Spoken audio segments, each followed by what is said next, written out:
Before shopping malls, before supermarkets on every corner, there was one name that defined shopping in Nigeria: Kingsway.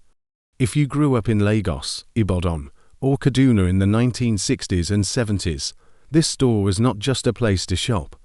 It was an event, a promise, a glimpse of something better. So what happened to Nigeria's first department store? And why did it disappear? Stay with me. Kingsway arrived in Nigeria in the colonial era, founded by British trading interests. At a time when local markets dominated trade, Kingsway introduced something entirely new. Fixed prices, clean aisles, imported goods, uniform stuff.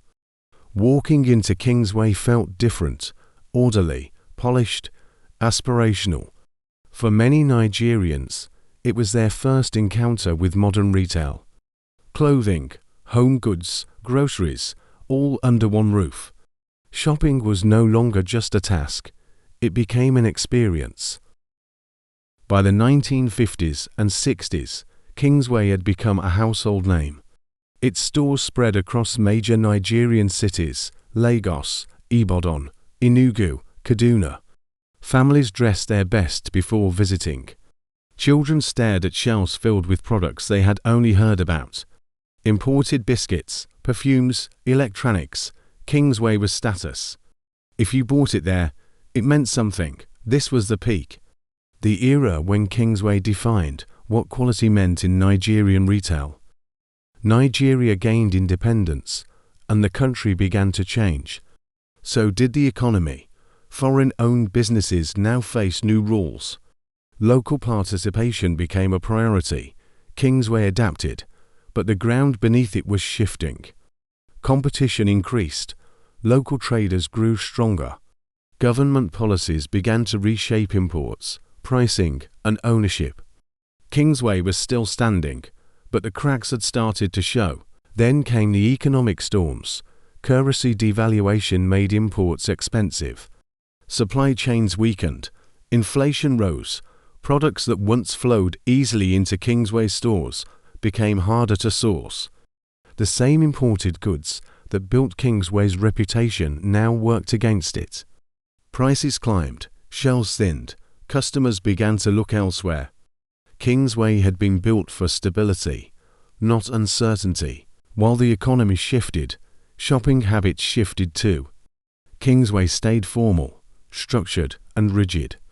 But Nigerians wanted flexibility, smaller shops, faster service. Products tailored to local needs. Kingsway did not evolve fast enough. It held on to an old model in a new era. And slowly, foot traffic faded. By the late 1980s, the decline was impossible to ignore. Stores closed quietly. Some locations were sold. Others simply shut their doors. There was no dramatic farewell, no announcement. Kingsway disappeared the same way it fell, slowly. For many Nigerians, one day it was there, then it wasn't. But retail never stands still. From the space Kingsway left behind came something new. Shopping malls, supermarkets, leisure-driven retail. Places like the Palms in Lagos redefined shopping again, not just stores, but destinations. Food courts, cinemas, local and global brands under one roof. These new centers learned from Kingsway's story, adapt or fade. Even today, Kingsway lives on in memory. Ask anyone who experienced its peak, and they will smile before they speak. They remember quality, they remember pride. They remember how shopping once felt special. Kingsway did not fail because it lacked influence. It faded because the world around it moved faster. And yet, every modern mall in Nigeria carries a trace of its idea. So the next time you walk through a mall in Lagos, pause for a moment.